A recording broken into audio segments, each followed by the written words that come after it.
सभी दिल्ली वासियों को मेरा नमस्कार। पिछले एक साल से जब से कोरोना शुरू हुआ है, मैं समय समय पे आपके बीच में आके सभी तथ्यों को, परिस्थितियों को ईमानदारी के साथ आपके सामने रखता रहा हूँ, आपसे चर्चा करता रहा हूँ। एक चीज़ हम लोगों ने हमेशा गांठ बांध के रखी, आपको कभी गलत तथ्य नहीं दिए, आपसे कभी झूठ नहीं बोला, जो था आपके सामने रख दिया। अगर स्थिति अच्छी थी तो भी आपको बताया, स्थिति खराब थी तो भी आपको हमने ईमानदारी से बताया, क्योंकि हम पहले दिन से समझ गए थे कि ये इतनी बड़ी आपदा है कि आपके साथ के बिना, जनता के साथ के बिना अकेले इस आपदा से सरकार सामना नहीं कर सकती। जनता का सहयोग और जनता की सहभागिता इस पूरे संघर्ष में बेहद ज़रूरी है। और जब तक जनता को सच नहीं बताया जाएगा, सारे तथ्य जनता के सामने नहीं रखे जाएंगे, तब तक जनता की भागीदारी सुनिश्चित करना असंभव था। इसीलिए हमने हर चीज़ आपके सामने रखी। हमने टेस्ट नहीं कम होने दिए। आज दिल्ली के अंदर सबसे ज़्यादा टेस्ट हो रहे हैं। मैं तो ये कहूँगा कि अगर प्रति 10 लाख की पॉपुलेशन पे देखा जाए तो शायद पूरी दुनिया में सबसे ज़्यादा टेस्ट दिल्ली में हो रहे हैं। मैंने देखा कि कई जगहों पे उन्होंने टेस्ट कम कर दिए। टेस्ट कम कर दिए तो केस कम आने लग गए। इस तरह से तथ्यों के साथ कई जगह हेरफेर करने की कोशिश की गई। हमने ऐसा नहीं किया। हमने टेस्ट कम नहीं किए, उल्टे कम करने की वजह हमने दिल्ली में टेस्ट कई गुने बढ़ा दिए। आज लगभग 1 लाख टेस्ट दिल्ली में डेली हो रहे हैं। हमने मौत के आंकड़े आपसे नहीं छुपाए। जितनी मौतें होती थी हमने सब आपके सामने रखी, ईमानदारी से रखी। अगर ज़्यादा हो रही थी तो ज़्यादा बताई, कम हो रही थी तो कम बताई। कितने बेड्स हैं, कितने आईसीयू बेड्स हैं, क्या परिस्थितियां हैं, हर चीज़ आपके सामने ईमानदारी के साथ रखी। और इसी वजह से जब भी हमने कड़े निर्णय लिए, हमें आपका पूरा सहयोग मिला, दिल्ली की जनता का पूरा सहयोग मिला। मैं हमेशा कहता हूं कि हमारी दिल्ली एक परिवार है। दिल्ली के 2 करोड़ लोग एक परिवार हैं। और जब परिवार में कोई आपदा आती है तो सारे परिवार के लोग मिलकर उसका सामना करते हैं।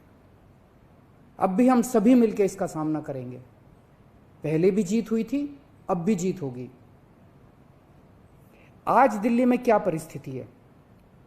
पिछले 24 घंटे में दिल्ली में लगभग 23,500 केस आए हैं। उसके पिछले 24 घंटे में लगभग 25,500 केस आए थे। तो पिछले 3-4 दिन से रोज हम देख रहे हैं लगभग 25,000 के करीब केस आ रहे हैं। पॉजिटिविटी बहुत ज़्यादा बढ़ गई है, संक्रमण दर बहुत ज़्यादा बढ़ गई है। दिल्ली के अंदर अस्पतालों में उपलब्ध बेड्स की भारी कमी हो रही है। डेली 25-25 हज़ार अगर पेशेंट्स आएंगे तो कोई भी व्यवस्था चरमरा सकती है। दिल्ली के अंदर बेड्स की भारी कमी हो रही है। आईसीयू बेड्स दिल्ली में लगभग ख़त्म हो गए हैं। आज सुबह मैं ऐप पे देख रहा था 100 से भी कम आईसीयू बेड्स दिल्ली में बचे हैं। ऑक्सीजन की भारी कमी हो रही है। कल हमने सेंट्रल गवर्नमेंट को भी लिखा है, उनसे बातचीत चल रही है। परसों रात को एक हादसा होते होते बचा।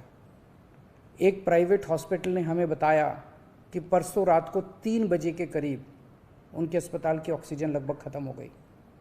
वो बोले जी हम तो बहुत बुरी तरह से डर गए, बहुत बड़ा हादसा हो सकता था। इधर उधर हाथ पैर मार के किसी तरह से उन्होंने कहीं से ऑक्सीजन का इंतजाम किया। दवाइयों की कमी हो रही है, रेमडेसिविर दवाई की खासकर काफ़ी कमी हो रही है। ये सारे तथ्य मैंने आपको डराने के लिए नहीं बताए। ये सारी परिस्थिति है और इन परिस्थितियों में हमें अब अगला कदम क्या उठाना है, इस पे चर्चा करने के लिए मैंने आपको ये परिस्थिति बताई है। तो दिल्ली के अंदर कोरोना की परिस्थिति काफ़ी गंभीर है। अभी तक हमने दिल्ली के अंदर हेल्थ सिस्टम को बड़े अच्छे तरीके से मैनेज किया। दिल्ली में चौथी वेव आई है। पहली वेव पिछले साल जून में आई थी जिसमें 4,500 के करीब केस आए थे। दूसरी वेव आई फिर सितंबर में, फिर तीसरी वेव आई जिसमें 8,500 के करीब केस आए थे। दुनिया के कई शहर ऐसे हैं, बड़े बड़े देशों के, विकसित देशों के शहर, जहाँ 6,000 केस आए तो उनका पूरा हेल्थ सिस्टम चरमरा गया, कोलैप्स कर गया। दिल्ली में 8,500 केस आए पिछली बार तीसरी वेव में, तब भी हमारा सिस्टम कोलैप्स नहीं किया, उल्टे हमने और ज़्यादा अपनी तैयारियां शुरू कर दी। आज 25,000 केस आए हैं। अब दिल्ली का हेल्थ सिस्टम अपनी सीमा तक पहुंच गया है। हमारा हेल्थ सिस्टम अब बहुत ज़्यादा तनाव में है। मैं ये नहीं कहूँगा कि हमारा हेल्थ सिस्टम अभी कोलैप्स किया है, लेकिन आज हमारा हेल्थ सिस्टम बहुत ज़्यादा तनाव में है। किसी भी हेल्थ सिस्टम की अपनी सीमाएं होती हैं। अनगिनत पेशेंट्स तो कोई भी सिस्टम नहीं ले सकता ना। किसी भी सिस्टम की अपनी सीमाएं हैं। पिछले 5 साल में आपकी सरकार ने दिल्ली में बहुत बड़े स्तर पे स्वास्थ्य के क्षेत्र में काम किया है। खूब नए हॉस्पिटल खोले हैं, मोहल्ला क्लिनिक, पॉलीक्लिनिक बनाए हैं। बहुत बड़े स्तर के ऊपर स्वास्थ्य के क्षेत्र में काम हुआ है। यही कारण है कि आज 25,000 केस के ऊपर भी दिल्ली का सिस्टम चल रहा है। लेकिन अब इसके बाद अगर तुरंत कुछ कठोर कदम नहीं उठाए गए तो ये सिस्टम कोलैप्स कर सकता है। और अगर हेल्थ सिस्टम कोलैप्स कर गया तो मुझे डर है कहीं बहुत बड़ी त्रासदी ना हो जाए। जैसे मैंने बताया कि कल एक अस्पताल में ऑक्सीजन बिल्कुल ख़त्म हो गई थी और बहुत बड़ी त्रासदी होते होते बची। मैंने वीडियोस देखे हैं, तस्वीरें देखी हैं, आपने भी देखी होंगी सोशल मीडिया पे। दुनिया के कई शहर ऐसे हैं जहां कॉरिडोर में पेशेंट्स पड़े हुए हैं, सड़कों के ऊपर लोग दम तोड़ रहे हैं। अभी तक हमने दिल्ली को उस किस्म की त्रासदी से बचाया है, वैसा नहीं होने दिया। आज सुबह 11 बजे मेरी और एलजी साहब की मीटिंग हुई और इन सारे पहलुओं के ऊपर, सारी परिस्थिति के ऊपर काफ़ी विस्तार से बातचीत हुई। और उस बातचीत के बाद हमें ये लगा कि दिल्ली का हेल्थ सिस्टम बड़ी मात्रा में और अधिक पेशेंट्स अब लेने में असमर्थ है। अगर हमने अभी लॉकडाउन नहीं लगाया तो कहीं ऐसा ना हो कि बड़ी त्रासदी हो जाए। हम किसी भी हालत में दिल्ली को उस परिस्थिति में नहीं ले जाना चाहते जहां कॉरिडोर के अंदर पेशेंट्स पड़े हैं, सड़कों पे लोग दम तोड़ रहे हैं।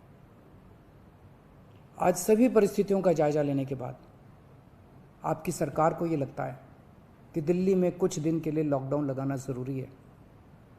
तो आज रात को 10 बजे से अगले सोमवार को सुबह 5 बजे तक 6 दिन के लिए दिल्ली में लॉकडाउन लगाया जा रहा है। इस दौरान जाहिर है कि जो एसेंशियल सर्विसेज हैं वो जारी रहेंगी, खाने पीने की, मेडिकल व्यवस्थाओं की वो जारी रहेंगी। ये शादियों का सीज़न है, लोगों के बड़े मुश्किल से रिश्ते बनते हैं, हम उनके रिश्ते तोड़ना नहीं चाहते। तो लोगों की शादियां संपन्न हों, लेकिन केवल 50 लोगों के गैदरिंग के साथ संपन्न हो। उसके लिए अलग से पास दिए जाएंगे। इसके बारे में अभी थोड़ी देर में डिटेल्ड ऑर्डर जारी हो जाएगा कि कौन कौन सी चीज़ें जारी रहेंगी और कौन सी चीज़ों पर पाबंदी रहेगी। मैंने और एलजी साहब के हम दोनों ने निर्णय तब लिया है जब हमारे पास कोई उपाय नहीं बचा था। हमारे लिए निर्णय लेना आसान नहीं था, क्योंकि मैं समझ सकता हूं कि लॉकडाउन के दौरान किस तरह से लोगों के रोज़गार ख़त्म हो जाते हैं, लोगों की कमाई ख़त्म हो जाती है, और ख़ासकर सबसे गरीब तबके के लिए तो ये बेहद मुश्किल होता है। जो दिहाड़ी करके रोज़ कमाते हैं उनके लिए तो बेहद मुश्किल हो जाता है।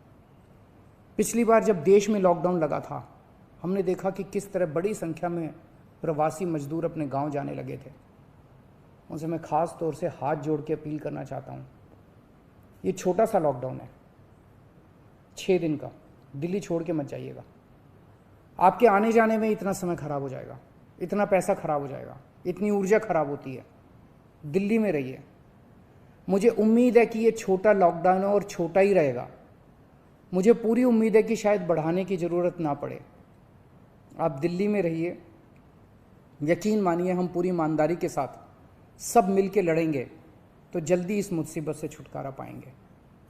मैं आपको यकीन दिलाता हूँ, सरकार आपका पूरा ख्याल रखेगी। मैं हूँ ना, मुझ पे भरोसा रखिए। मेरी दिल्ली के सभी नागरिकों से अपील है कि ये निर्णय हमने बहुत मुश्किल से लिया है। आप सब लोग जानते हैं कि मैं लॉकडाउन के सख्त खिलाफ रहा हूँ। हमेशा से मैंने लॉकडाउन का विरोध किया है। मेरा ये मानना है कि लॉकडाउन से कोरोना ख़त्म नहीं होता, लॉकडाउन से कोरोना की स्पीड कम हो जाती है। मेरा हमेशा ये मानना है कि अगर किसी भी शहर या राज्य की स्वास्थ्य व्यवस्था अपनी सीमा तक पहुंच जाए तो लॉकडाउन लगाना ज़रूरी हो जाता है, ताकि पेशेंट्स का नंबर कम हो जाए, ताकि हेल्थ सिस्टम को और दुरुस्त किया जा सके। ये जो 6 दिन का लॉकडाउन हम लगा रहे हैं, ये जो 6 दिन हम ले रहे हैं आपसे, इन 6 दिनों के अंदर हम बहुत बड़े स्तर के ऊपर और दिल्ली में बेड्स की व्यवस्था करेंगे। केंद्र से हम मदद मांग रहे हैं, उनसे लगातार संपर्क में हैं। केंद्र सरकार हमारी मदद भी कर रही है, उसके लिए हम केंद्र सरकार के शुक्रगुजार हैं। उनसे ऑक्सीजन की व्यवस्था करेंगे, दवाइयों की व्यवस्था करेंगे। इस लॉकडाउन के समय को हम इन सब चीज़ों के लिए इस्तेमाल करेंगे। मेरी अब सब लोगों से गुजारिश है कि लॉकडाउन का पूरी तरह से पालन करें, घर से बाहर इस दौरान ना निकलें। पहले भी हमने कई कठिन निर्णय लिए और आपने मेरा पूरा साथ दिया। मुझे पूरी उम्मीद है आज भी आप मेरा साथ देंगे। हम मिलके इसका मुकाबला करेंगे और ज़रूर जीतेंगे। नमस्कार।